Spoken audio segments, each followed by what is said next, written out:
नमस्कार दोस्तों, ISPCS केंद्र में आपका स्वागत है।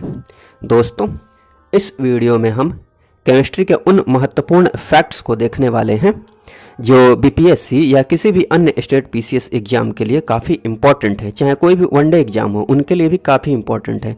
मतलब केमिस्ट्री में कम से कम इतनी बातें जाननी तो बेहद ज़रूरी है। तो बिना किसी देरी के चलिए वीडियो को शुरू करते हैं।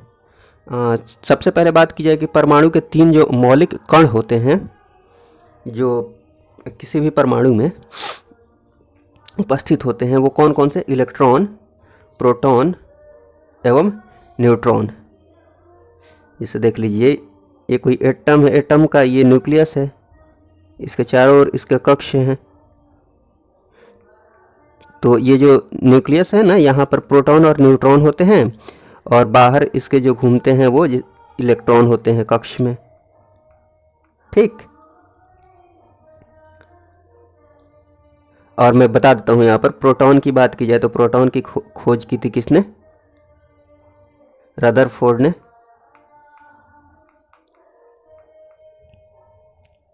और इलेक्ट्रॉन की खोज थॉमसन ने, जे थॉमसन।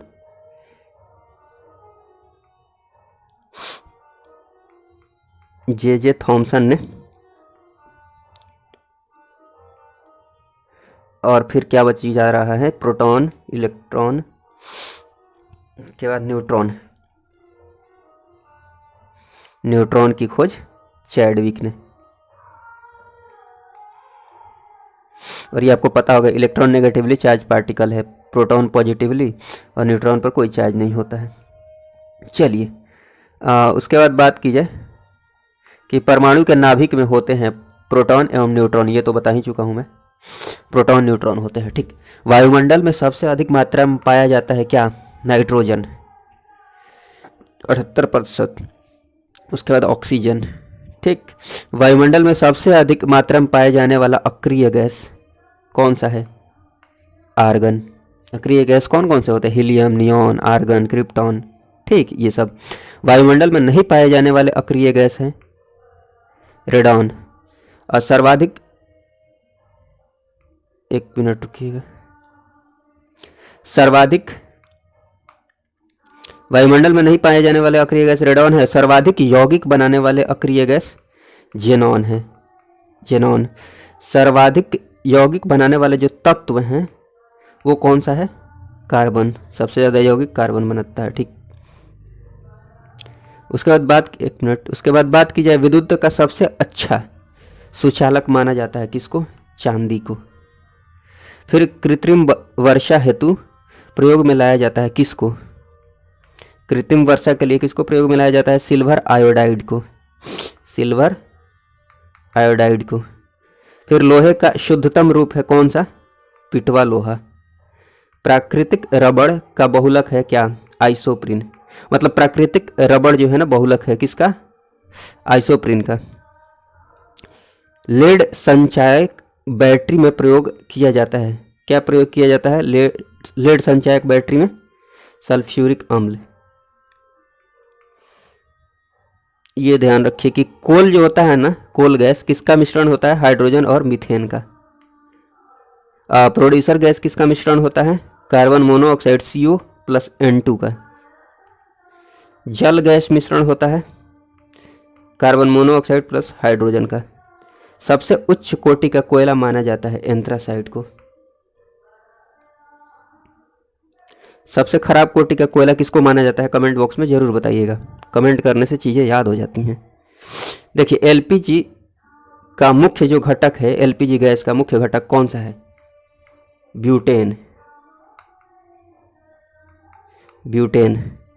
दूध से दही बनाना उदाहरण है किसका? किण्वन का। धातुओं के ऑक्साइड की प्रकृति कैसी होती है? धातु के जो भी ऑक्साइड होते हैं उनकी प्रकृति होती है क्षारीय। हास्य गैस के रूप में माना जाता है किसको? नाइट्रस ऑक्साइड को। फिर बात की जाए हाइड्रोजन के 3 समस्थानिक की। समस्थानिक का मतलब ये होता है ना, सम स्थान, जिसका स्थान समान हो। तो स्थान समान उनका होता है जिनका एटॉमिक नंबर सेम होता है। ऐसे समझा देता हूँ, नहीं एग्जाम्पल से ही देख लीजिए। प्रोटियम मतलब वही हाइड्रोजन की बात कर रहा है जो हम देखते हैं हाइड्रोजन। इसका एटॉमिक मास 1 होता है और एटॉमिक नंबर कितना होता है, 1 होता है। मास नंबर भी 1 और एटॉमिक नंबर भी 1। और कहीं कहीं पर ये ऐसे भी लिखा होगा, मास नंबर इधर ऐसे, एटॉमिक नंबर, मतलब ध्यान ये रखना है कि ऊपर में मास नंबर होता है और नीचे में एटॉमिक नंबर होता है। ठीक, तो क्या बता रहा था, हाँ, जैसे एक हाइड्रोजन हो गया, इसी को प्रोटियम बोलते हैं। फिर ड्यूटेरियम हो गया, ये हाइड्रोजन का आइसोटोप है। फिर ट्राइटियम हो गया, ये भी हाइड्रोजन का आइसोटोप है। देख रहे हैं, इसका एटॉमिक नंबर मतलब परमाणु संख्या सब सेम है हर जगह, लेकिन द्रव्यमान संख्या जो है ना वो चेंज हो रहा है। तो जिसका परमाणु संख्या सेम हो उसको समस्थानिक बोलते हैं। और एक होता है समभारिक, मतलब समान भार। कहने का मतलब ये हुआ कि जिसका भार जो है ना समान हो, ये ऊपर जो दिया हुआ है, तो उसको समभारिक बोलते हैं। ठीक, फॉर एग्जाम्पल मैं आपको समझा देता हूँ। एग्जाम्पल के रूप में आप ऐसे ले सकते हैं, जैसे कि एक ले लीजिए आर्गन है और एक ले लीजिए कैल्शियम, और ये 18 है, ये 40 है, ये 20 है, ये 40 है। तो देखिए यहाँ पर मास नंबर इनका सेम है, तो इनको हम क्या बोलेंगे, आइसोबार्स, मतलब संभारिक एलिमेंट, संभारिक तत्व हैं ये। ठीक, तो कहीं ये ऐसे दे के पूछे तो आप बता सकते हैं इजीली, जिसका भार समान हो वो संभारिक, जिसका स्थान समान अर्थात परमाणु संख्या समान वो समस्थानिक। चलिए, पुराने तैल चित्रों के रंगों को फिर से उभारने के लिए किसका प्रयोग किया जाता है, हाइड्रोजन परऑक्साइड का। मानव हड्डियों में सर्वाधिक मात्रा में पाया जाता है क्या, कैल्शियम फॉस्फेट, कैल्शियम फॉस्फेट। ठीक, उसके बाद बात की जाए कि बेवकूफ़ों का सोना या झूठा सोना के नाम से जाना जाता है किसको, आयरन पाइराइट्स को। क्विक सिल्वर के नाम से जाना जाता है पारा को। मोबाइल फ़ोन के बैटरियों से मुख्यतः किसका प्रयोग, मोबाइल फ़ोन के बैटरियों में मुख्यतः किसका प्रयोग किया जाता है, लिथियम का। स्थायी चुंबक बनाए जाते हैं किससे, इस्पात से। अस्थायी चुंबक बनाए जाते हैं नर्म लोहे से। ओके, ये इसकी बात की जाए कि कोई भी परमाणु है ना उसका आकार जो है वो बढ़ता है। जो आवर्त सारणी है ना, ऐसे ऐसे देखा होगा आपने, तो ऊपर से नीचे ऐसे आते हैं ना तो आकार बढ़ता है। ठीक, और ऐसे जाते हैं ना ऐसे तो घटता है। ठीक, बाएं से दाएं जाएंगे तो इसका रीजन है, वो समझा भी सकता हूँ बट उतना जानना जरूरी नहीं है। अगर आप जानना चाहेंगे तो मैं बता दूंगा, कमेंट बॉक्स में ज़रूर बोलिएगा। ठीक है, विद्युत धनात्मकता जो है ना वो भी बढ़ती है ऊपर से नीचे और ऐसे घटती है। ठीक, फोटो में ऐसे याद रख लीजिए तो याद रह जाएगा। आयनन ऊर्जा की बात की जाए तो अब उल्टा समझ लीजिए, ऊपर से नीचे घटती है, डिक्रीज करती है। ठीक, और ऐसे बढ़ती है। विद्युत ऋणात्मकता भी ऊपर से नीचे घटती है और ऐसे बढ़ती है। ठीक, मतलब जहाँ ऐसे बढ़ रही है कोई भी चीज़ तो ऐसे घट रही है, अगर ऐसे घट रही है तो ऐसे बढ़ रही है। तो ऐसे याद रख लीजिए, परमाणु का आकार जो है ना अगर ऊपर से नीचे बढ़ रहा है तो इधर से इधर जाएंगे, बाएं से दाएं तो घटेगा। ठीक, विद्युत धनात्मकता अगर ऊपर से नीचे बढ़ रहा है तो इधर से इधर जाएंगे, बाएं से दाएं तो घटेगा। ठीक, अगर ऐसे घट रहा है तो ऐसे बढ़ेगा, याद रख लीजिए ऐसे। चलिए, कुछ प्राकृतिक स्रोत जिनका देख लेते हैं कौन कौन सा उनमें अम्ल पाया जाता है। नींबू में कौन सा अम्ल पाया जाता है, सेट्रिक अम्ल, ये सब इम्पोर्टेंट है। संतरा में सेट्रिक अम्ल, नींबू और संतरा एक ही जाति के होते हैं। इमली में टार्ट्रिक अम्ल, अंगूर में टार्ट्रिक अम्ल, दही में लैक्टिक अम्ल, सिरका में एसिटिक अम्ल, टमाटर में ऑक्जेलिक अम्ल, चींटी का जो डंक होता है उसमें मेथेनोइक अम्ल। ठीक है, उसके बाद बात की जाए थोड़ी सी पीएच वैल्यू देख लीजिए। नींबू की पीएच वैल्यू जो होती है 2.5 2.2। देखिए 7 तो न्यूट्रल होता है, बट 7 से अगर कम हो ना पीएच वैल्यू तो वो एसिडिक होता है, अम्लीय होता है, और 7 से ज़्यादा हो तो बेसिक होता है अर्थात क्षारीय होता है, तो नींबू एसिडिक होता है। पीएच वैल्यू 2.2 है, काफ़ी कम है। सिरका की वैल्यू 2.4 है, शराब 2.8 है, मूत्र 6 है, दूध 6.4 है, लार 6.5 है, रक्त की पीएच वैल्यू 7.4 है, समुद्र जल की पीएच वैल्यू 8.4 है। काफ़ी खारा होता है समुद्र जल, देख रहे हैं 7 से काफ़ी ज़्यादा है। उसके बाद बात की जाए वैसे तत्व जिनकी परमाणु संख्या समान हो परंतु परमाणु भार भिन्न हो कहलाते हैं। समस्थानिक बता ही दिया है मैंने शुरू में आपको। ऐसे परमाणु जिनके परमाणु क्रमांक भिन्न भिन्न हो परंतु परमाणु द्रव्यमान एक समान हो समभारिक कहलाते हैं, बता दिया है। Anthracene, naphthalene, Kapoor, ammonium chloride, benzoic अम्ल आदि को शुद्ध किया जाता है, किस विधि से? ऊर्ध्वपातन विधि द्वारा। ठीक, उसके बाद बात करते हैं कि विभिन्न उत्प्रेरक एवं उनके प्रयोग। एक मिनट। ठीक, उत्प्रेरक की बात की जाए तो लौह चूर्ण है। कहाँ यूज किया जाता है इसको? अमोनिया गैस बनाने की हैबर विधि में। उत्प्रेरक मतलब जो रिएक्शन को कराने में हेल्प करे, जो रिएक्शन को बढ़ा दे, तेज कराए, फास्ट कराए। प्लेटिनम चूर्ण जो प्रयोग किया जाता है सल्फ्यूरिक अम्ल बनाने की संपर्क विधि में। निकेल का प्रयोग किया जाता है वनस्पति तेलों से कृत्रिम घी बनाने में, और गर्म एल्यूमिना का प्रयोग किया जाता है अल्कोहल से ईथर बनाने में। क्यूप्रिक क्लोराइड का प्रयोग किया जाता है क्लोरीन गैस बनाने की डिक्कन विधि में। फिर मार्स गैस के रूप में जिसको जाना जाता है ना, वो क्या है? मीथेन है। और यूरिया में नाइट्रोजन की मात्रा पाई जाती है 46%। ठीक, अच्छा, कुछ है ये कार्बनिक यौगिक है जिनका ये सामान्य सूत्र है, ये ध्यान रहना चाहिए, बस सामान्य सूत्र है। सामान्य सूत्र ध्यान रख लीजिए। जैसे एल्केन का होता है CnH2n+2। अब इसका यूज क्या है? देखिए ये सब प्रेफिक्स है। मिथ, इथ, प्रोप, ब्यूट। जैसे मिथ का मतलब 1, इथ का मतलब 2, प्रोप का मतलब 3, ब्यूट का मतलब 4। वैसे ही पेंट आएगा, पेंट का मतलब 5, हेक्स का मतलब 6। ठीक है, तो अगर कोई बोले कि आप बताइए ब्यूटेन का फॉर्मूला क्या होगा, तो ब्यूटेन मतलब 4, तो एन जहाँ जहाँ है ना वहाँ वहाँ 4 रख देंगे, तो सी एन की जगह पर 4 रखिए। अब यहाँ पर 2n है ना, तो एन की जगह पर 4 रखिएगा, 4 दूनी 8 और प्लस में 2 है, 4 दूनी 8, 2 10। तो मीथेन का ये फॉर्मूला हो गया।